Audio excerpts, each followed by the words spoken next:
संस्कृत के सुधी श्रोताओं, आज हम संस्कृत व्याकरण के संदर्भ पर में एक सामान्य दृष्टिपात करेंगे।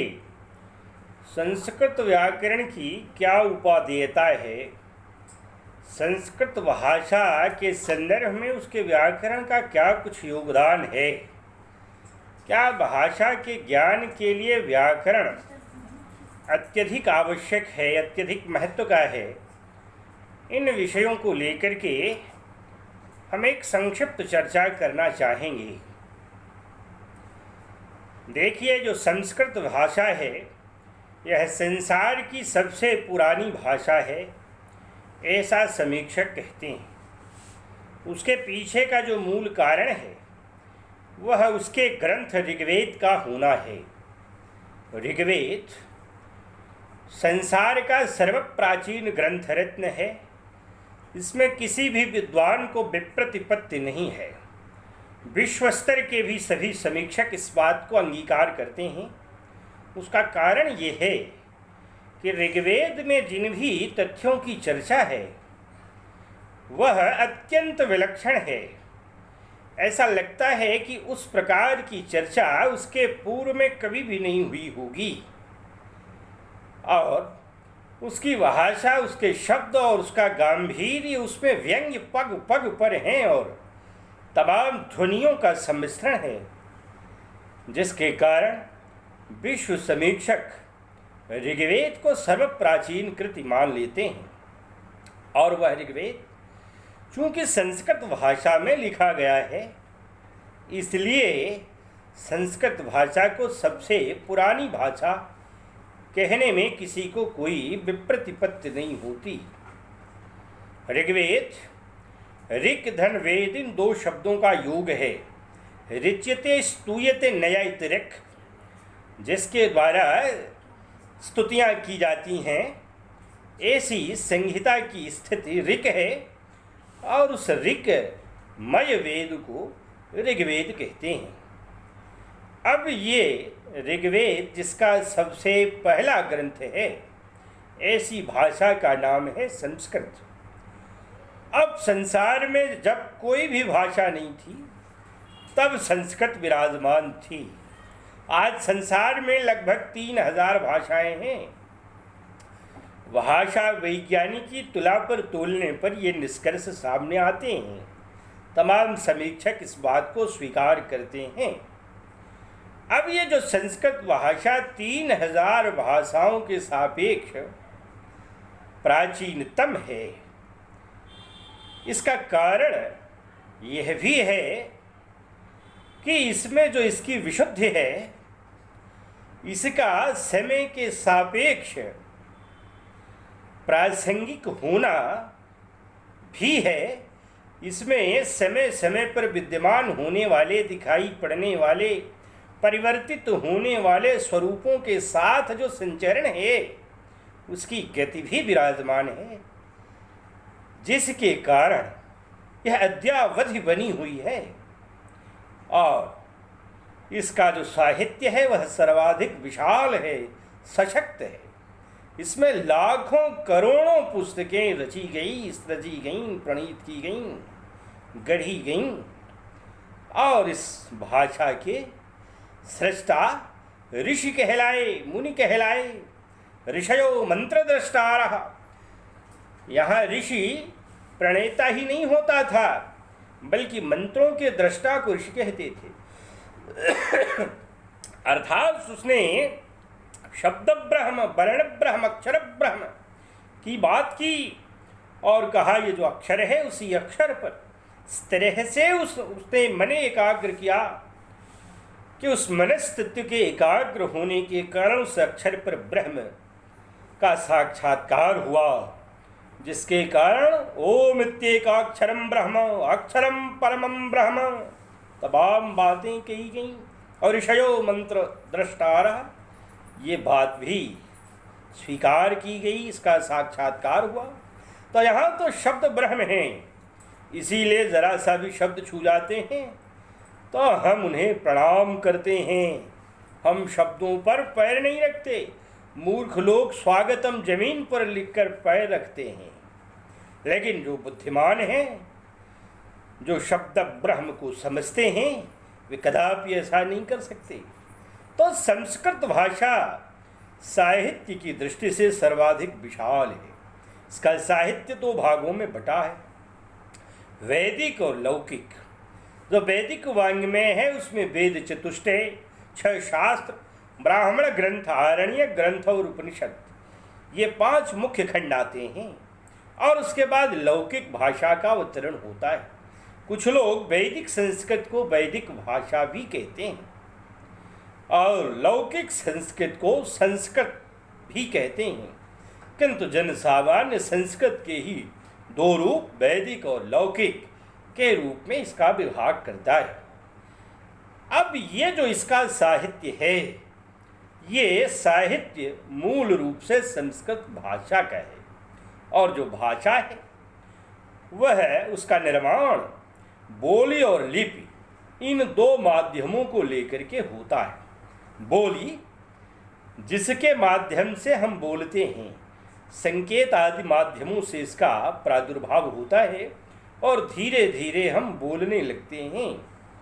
ये सौभाग्य है मानव का कि उसे ईश्वर ने बोली दी है, जबकि उसके सापेक्ष संसार में तमाम योनियाँ हैं, 84 लाख योनियाँ हैं। मनुष्येतर योनियाँ इस तरह से शब्दोच्चार नहीं कर सकती।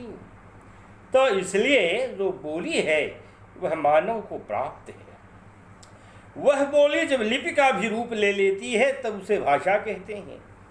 इसलिए अकेली बोली को हम बोली ही कहते हैं, न कि भाषा कहते हैं। इस तुला पर जब हम तोलते हैं तो चंद भाषाएं ही हमें भाषा कहने की सार्थकता से युक्त दिखाई पड़ती हैं। तो इसलिए संस्कृत एक ऐसी भाषा है जिसकी बोली भी अपनी है और लिपि भी अपनी है। तो इसलिए यह एक सशक्त भाषा है। और यह तो इत मैद मंधतमः कृत्सम जायेत भुवनत्रयम् यदि शब्दा वयम ज्योतिरा संसारम न दीप्यते। महाकविदंडी ने इस बात को कहा कि यदि शब्द न होता, शब्द रूपी ज्योति न होती, प्रकाश न होती, तो आज यह मानव भी आहार निद्रा भय मिथुनंच सामान्य में तत्पशुभिर नराणाम, जो 4 आहार निद्रा भय और मैथुन है, इसके अलावा अन्य को न जान पाता। आज जो इतना चिंतन मनन निदर्शन ये सब हो रहा है और तमाम गंभीरताओं सूक्ष्मताओं में जाकर मानव अन्वेषण कर रहा है, यह सब साथ न हो पाता।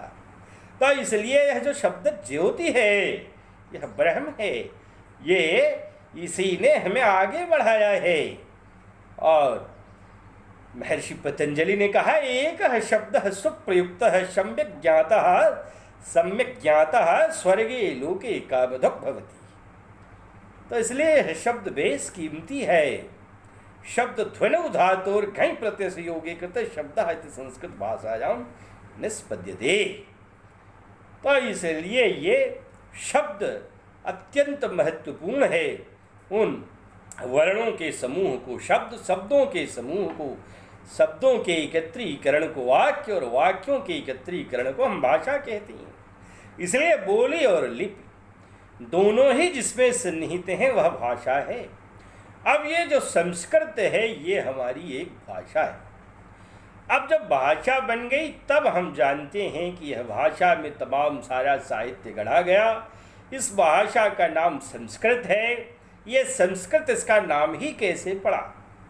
दुर्भाग्य है कि आजकल अंग्रेजी भाषा से हम अक्षरों से इसका मिलान करते हैं तो SAN यस के RIT बनाते हैं, जबकि SAM यस के RIT, यम उसके लिए अत्यधिक करीब की ध्वनि है। यद्यपि कोई भी भाषा एक दूसरी भाषा के 100% करीब नहीं हो सकती, बावजूद उसके यन के सापेक्ष यम अत्यधिक करीब है। तो इसलिए संस्कृत ये होना चाहिए। आज जो संस्कृत शब्द हम लिख रहे हैं वह पाणिनीय व्याकरण के सापेक्ष यथेष्ट नहीं है, क्योंकि संस्कृत में एक तो सम उपसर्ग लगा है और दूसरा क्री धातु के बाद जो अक्त प्रत्यय का योग है, क्त का त बसता है, कृत बन जाता है। संपरिभ्याम करो तो भूषण इत्यनेन सूत्रेण, सम और परि के बाद अगर क्री धातु विद्यमान हो तो भूषण अर्थ में सुट का आगम हो जाता है। तो यहाँ कृत बाद में है, कृत शब्द क्री धातु से बना हुआ शब्द है और उसके पहले सम उपसर्ग है, इस आधार पर सुट का आगम हो जाता है।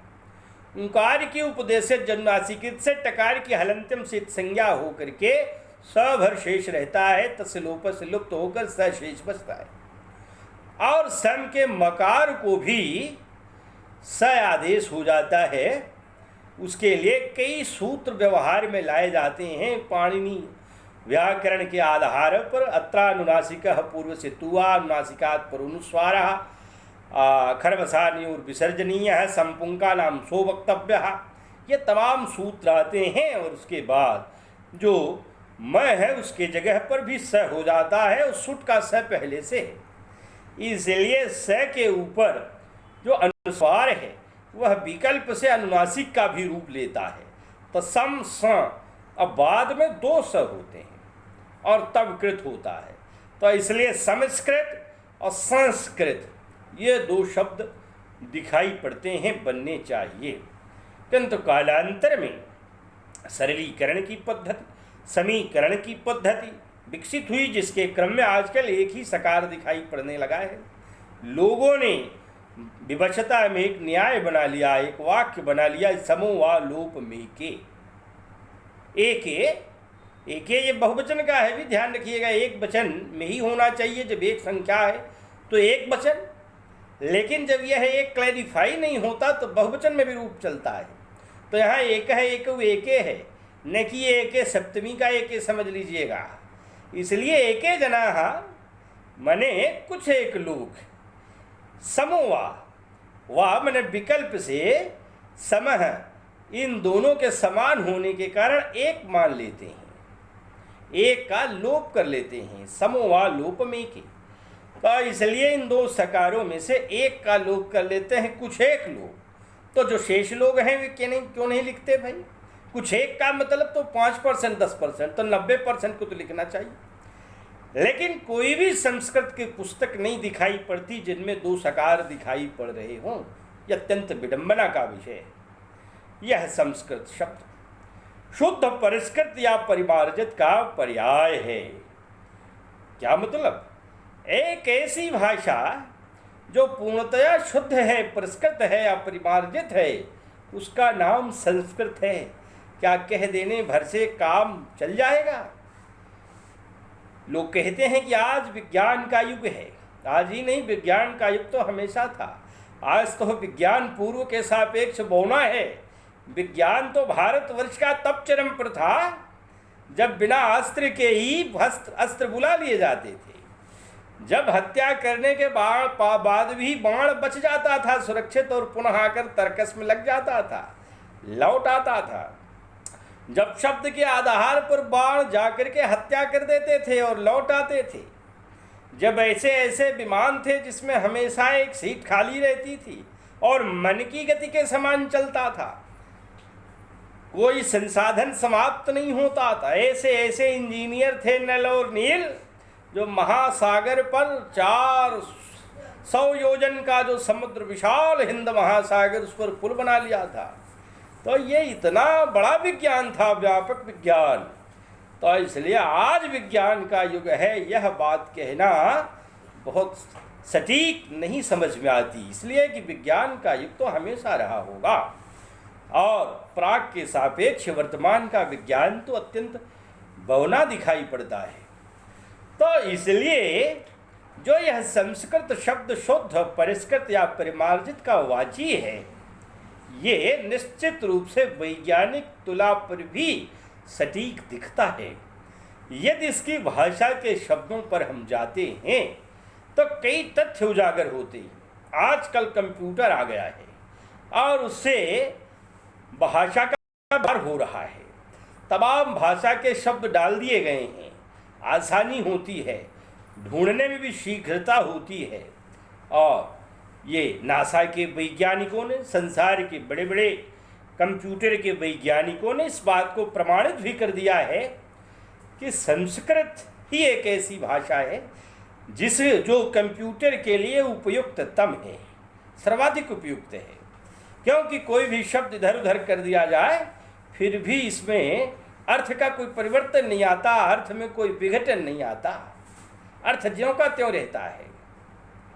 तो निश्चित रूप से ये विलक्षण स्थिति ही तो है कि यहाँ विभक्तियाँ बनाई गई, शब्द रूप धातु रूप बनाए गए और उनके माध्यम से वाक्य में शब्द चाहे इधर उधर कहीं भी कर दिए जाएं फिर भी अर्थावबोध में कोई अंतर नहीं आता, जबकि अन्य भाषाओं में आया करता है।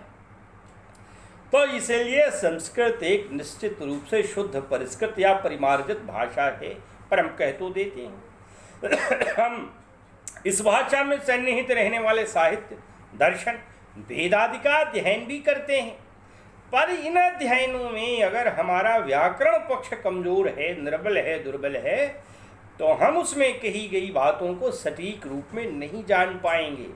जब हम वाच्यार्थ नहीं सही समझ पाएंगे तो हम व्यंग्यार्थ भी नहीं तोड़ पाएंगे। इसलिए आवश्यक है कि हम शब्दों में सन्निहित रहने वाले तथ्यों को सही ढंग से जानें, उसके अर्थ को सही जानें। उसके लिए व्याकरण परम आवश्यक है। इसीलिए कहा गया कि अंगीकृतं कोटिमितं च शास्त्रम नांगीकृतं व्याकरणं च येन न शोभते तस्य मुखारविंदम सिंदूर बिंदुर विधवा ललाटे। लाखों साहित्य पढ़े जाएं, तमाम पुस्तकें पढ़ी जाएं, लेकिन अगर व्याकरण नहीं आता तो उसका अर्थावबोध उसी तरह से नहीं हो पाता और उस व्यक्ति का मुखमंडल उसी तरह से शोभा नहीं पाता जैसे कोई विधवा हो और वह मांग में सिंदूर लगावे तो उसके सिंदूर की शोभा नहीं होती। उसी प्रकार से व्याकरण भी यज्ञ की शोभा नहीं होती। जरा कहा गया मुखम व्याकरण में स्मृतम, माने एक पुरुष है उसका मुख ही व्याकरण है। तो इसलिए यदि व्याकरण नहीं जाता तो जानता तो गलत बोलेगा। बाप ने बेटे को डांटा, मन कम लग रहा था उसका पढ़ाई में, तो पिता ने कहा कि पुत्र इतना तो कम से कम जरूर व्याकरण जान लो जिससे समाज में तिरस्कार को न प्राप्त हो, सम्मान होए। कहा यद्यपि बहुनाधीशे तथापि पठपुत्र व्याकरणम। कहा हे पुत्र भले ही ज़्यादा व्याकरण न पढ़ो पर थोड़ा सा जरूर पढ़ लो। यदि नहीं पढ़ोगे तो क्या होगा? कहा स्वजन स्वजनो माभूत सकल शकल सकृत सकृत। कहा यदि नहीं होगा तो स्वजन और स्वजन, स्वजन माने अपना आदमी, स्वजन माने कुत्ता। कोई कहेगा कि अरे आप तो हमारे स्वजन हैं, तो आप तो फूल करके प्रसन्न हो गए कि कह रहा है अपना आदमी है, लेकिन उसने स्वजन न कहकर स्वजन कह दिया, जरा सा अंतर किया और लोग हंस पड़े हा हा हा हा करके। तो इसलिए उसने तो आपको कुत्ता बना दिया पर आप समझ नहीं पाए। यह सूक्ष्मता है। स्वजन है स्वजनो माभूत सकल है शकल है। सकल माने होता है संपूर्ण और शकल माने होता है टुकड़ा खंड। तो इसलिए सकल शकल और सकृत शकृत। सकृत माने एक बार, शकृत माने विष्ठा लीद मल। तो इसलिए जरा जरा सा शब्द अंतर रहता है। आजकल बच्चों की बसों पर लिखा रहता है सावधान बच्चे हैं, न कहीं कामा लगा है न और कोई आवश्यकता महसूस की, सीधा लिख दिया। अब पढ़ने वाला जैसा हो, जैसा व्यंग्य तोड़ पा रहा हो दो तरह से कर सकता है। सावधान बच्चे हैं, अरे भाई सावधान हो जाओ, बच्चे बैठे हैं, रुक जाओ जरा, उनको उतर जाने दो। और पढ़ दिया सावधान बच्चे हैं, अरे भाई ऐसे बच्चे बैठे हैं जो ऑलरेडी सावधान हैं। तो इसलिए ये बच्चे का विशेषण हो गया सावधान, क्योंकि सावधान के बाद कहीं उसने कामा लगाया ही नहीं। मैं लूट कर आ रहा हूँ और लू में ऊ छोटा ऊ लगा दिया, मैं लूट कर आ रहा हूँ, अर्थ ही बदल गया है। तो इसलिए बहुत सावधान रहना पड़ता है व्याकरण के संबंध में। भास्कराचार्य ने तो कहा कि चाहे जो शास्त्र हो, जरा ज्योतिष आदि शास्त्रों के लिए भी व्याकरण अत्यधिक उपादेय है।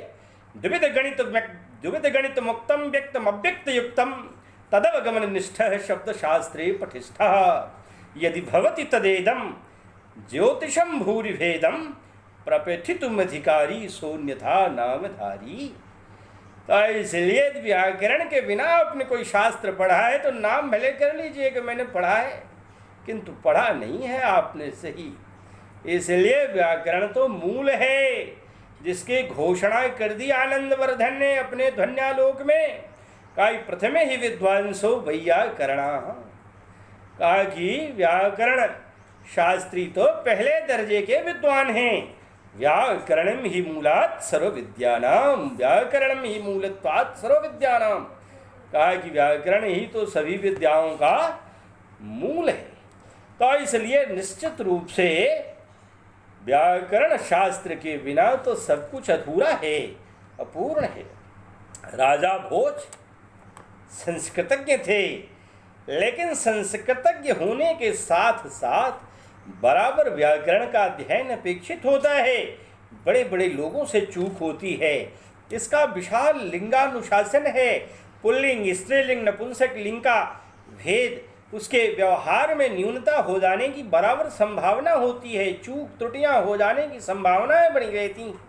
धातुओं में कौन सी परिस्मयी पदी है, कौन सी आत्मनेपदी है, कौन सी उभयपदी है, इनमें स्थितियां बदल जाती हैं। तमाम शब्दों के संचरण की पद्धतियों में अंतर आ जाता है, तमाम संधियों में अंतर दिखाई पड़ने लगता है।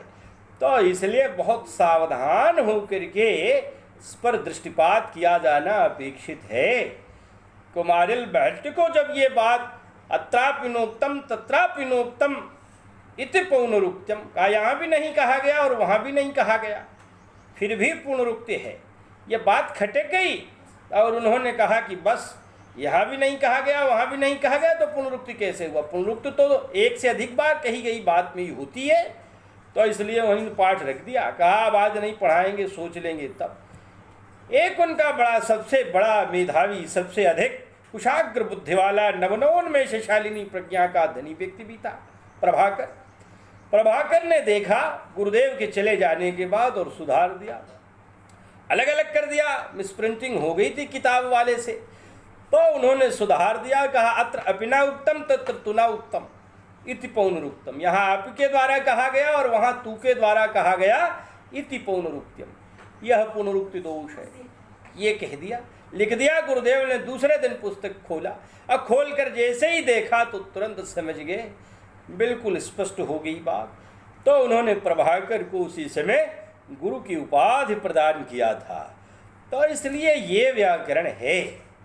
भोज ने, जो अच्छे संस्कृत के जानकार थे, दुर्योगवश बोलते समय उन्होंने एक लकड़हारे को जाते हुए देखा और उसने अपने सिर पर लकड़ी का एक बड़ा गट्ठर रखे हुए था।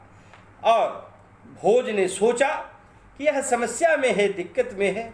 बड़े उदार राजा थे, वे उस गट्ठर का आधा भाग स्वयं के ऊपर भी ले लेते। इस भाव से उन्होंने उससे कहा किमते भारो बाधति, क्या तुम्हें भार पीड़ा दे रहा है? किमते भारो बाधति, भार बाधति, भार भरी धातु से घई प्रत्यय लगा, भार है बना। और क्या क्या भार दर्द दे रहा है, कष्ट दे रहा है? तो उस लकड़हारे ने समझा कि यह जो बाधति शब्द है, यह परिस्मयी पदी के रूप की तरह इन्होंने पठति पठतः पठंती बाधति बाधतः बाधंती की तरह रूप चला लिया। जबकि बाध माने पीड़ा देना, यह धातु है और यह केवल आत्मनेपदी धातु है, इसलिए इसका रूप इस हिसाब से नहीं चल सकता। तो उसने तुरंत उत्तर दिया, कहा भारो न बाधते राजन यथा बाधति बाधते। कहा हे राजन, भार तो उतना दर्द नहीं दे रहा है मुझे जितना कि आपका ये बाधति शब्द मुझे दर्द दे रहा है, कष्ट दे रहा है। यथा बाधति बाधति। तो इस तरह से कहा और राजा भोज चमत्कृत हो गए, आश्चर्यचकित हो गए कि एक लकड़हारा भी परिस्फुट संस्कृत बोलता है, सही व्याकरण का जानकार है, उसको जानता और समझता है। तो इस प्रकार से संस्कृत व्याकरण, संस्कृत में छिपे हुए तमाम रहस्यों को उद्घाटित करने में पूर्णतः पर्याप्त है।